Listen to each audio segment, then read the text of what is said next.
Across the country, university finances are coming under increased scrutiny.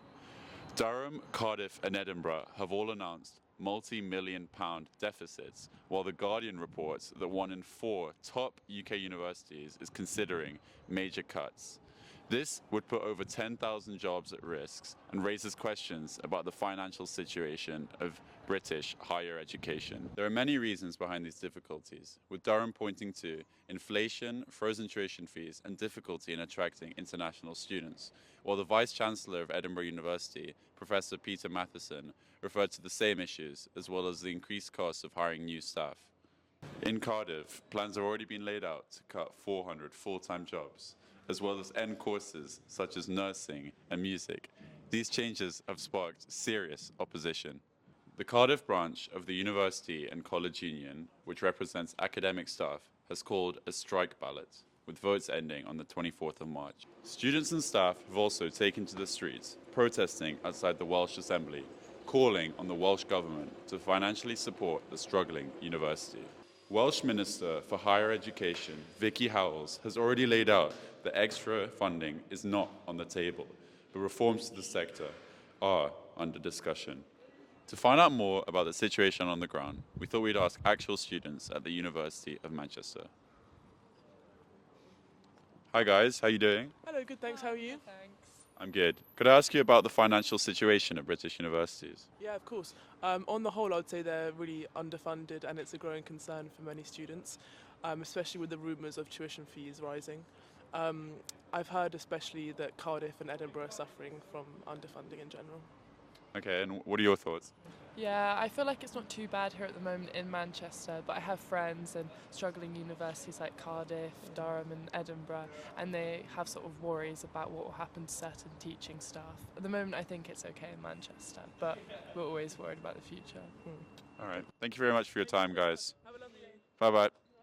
As financial pressure mounts on universities across the UK, it is likely that cuts and the subsequent opposition to them are likely to increase. But is the University of Manchester likely to go bankrupt? First and foremost, it's highly unlikely that any university goes bankrupt, with institutions like Manchester having access to massive reserves of wealth. Last year, UOM reported over £2 billion in net assets. It's important to remember that this does not mean Manchester has £2 billion of cash on hand. The assets that universities hold include land, buildings, and equipment, which are unlikely to want to sell off, especially as this would mean students are less likely to attend, bringing down their income. However, in the case of Manchester, our university is operating within a healthy surplus of over £40 million, nearly 3% of its total income. This means that money flowing in is well above the total costs, minimizing the risks of programs ending or job cuts. We took the opportunity to interview another student on the university's financial situation. Hey there, what's your name and what do you study? My name is Matty and I study physics and astrophysics here.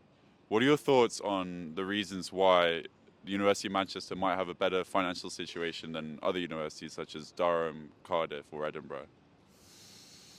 For me, I think it's its ability to attract international students. But what makes you say that?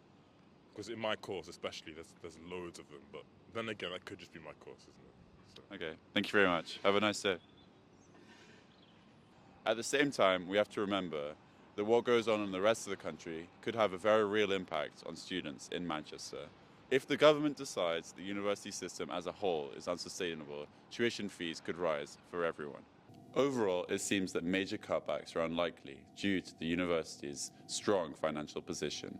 This is in spite of difficult conditions due to inflation, stagnant tuition fees and rising labour costs, impacting most universities across the country and spurring a wave of layoffs across a number of institutions. Thank you very much. This was Oliver Todd for FuseTV.